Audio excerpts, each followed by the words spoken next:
ইনশাআল্লাহ।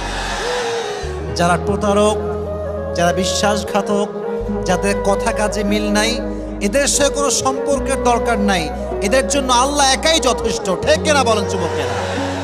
আমরা তো বড় মনের মানুষ, আমরা তো ব্রড মাইন্ডেড পার্সোনালিটি বিলং করি, আমরা মাফ করে দিব, বাদ বাকি আল্লাহ ভরসা। ঠিক কিনা যুবকেরা? তাহলে প্রথম মেসেজ আজকের এই মাহফিলে, এই যে আমাদের হৃদয়টা আছে, এই হৃদয়ে কোনো হিংসা বিদ্বেষ থাকবে না, কারোর জন্য কোনো প্রতিশোধ থাকবে না। একটা সুন্দর হাদিস শোনাই। নবীজি বলেছেন, আমার জীবনের সবচেয়ে বড় আমল কি তোমরা জানো?